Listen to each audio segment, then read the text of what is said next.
दीजिए, मैं मजबूर हूँ। नहीं दिया तो फिर आगे बढ़ते हैं। अब आ जाते हम, जब स्वामी दयानंद का पदार्पण होता है संसार के अंदर, तो स्वामी जी ने बड़े तप किए हैं, हम सब जानते हैं, क्योंकि आर्य समाज के हवन में वही आते हैं अधिकतर, जो सभी लोग इन चीजों को जानते हैं। स्वामी दयानंद का तप 1857 में जो क्रांति हुई, उसमें स्वामी दयानंद का योगदान बहुत बड़ा है। उसके बाद जब क्रांति शुरू होती है तो 90% लोग आर्य समाजी थे। इस देश के अंदर 90% लोग आर्य समाजी थे, चाहे वो हमारी माताएं हैं, चाहे वो हमारे भाई हो। माताएं भी हमारी बहुत विदुषी होती थी, परंतु उनको बीच में मुगल शासन आने के कारण इनको ज्ञान से वंचित किया गया।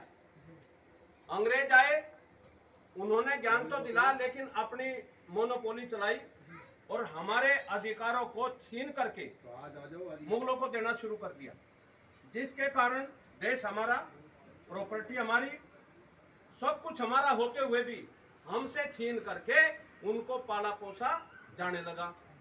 और कारण क्या कि भाई शरण दो, ये तो भिखमंगे हैं, ये तो भूखे हैं, इनको शरण दो। और शरण किसने दी? हमारे गांव में भी दी, आपके गांव में भी दी। अब जिनको शरण दी वही सामने आके खड़े हो गए। नेहरू जी ने भी अंग्रेजों की ही परिपाटी को आगे बढ़ाया।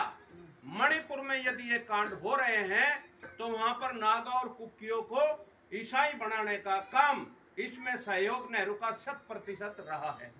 कांग्रेस की जड़ ये ईसाइयत से ही चालू होती है, इसलिए कांग्रेस ने हमेशा विघटन का कार्य किया। चाहे वो श्रीमती इंदिरा गांधी जी रही हो, उन्होंने सिख पंथ में बहुत विघटन पैदा किया और स्वर्ण मंदिर पर अटैक कराया।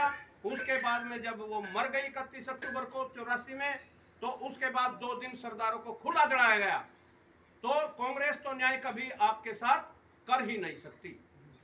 बाकी जो कांग्रेस की विचारधारा से मैच करती हुई पार्टियां हैं, वो भी आपके अनुसार कभी भी आप आशा मत करिए कि वेद के अनुकूल कोई वो राज्य व्यवस्था चला सके। अब बचती है बीजेपी।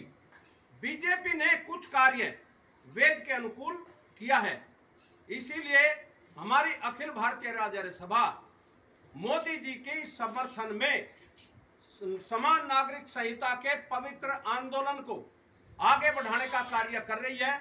और इसमें महेंद्र सिंह जी का जो दिन और रात का अथक प्रयत्न है, उसको हम नमन करते हैं, इसीलिए हम उनके साथ खड़े हो गए हैं।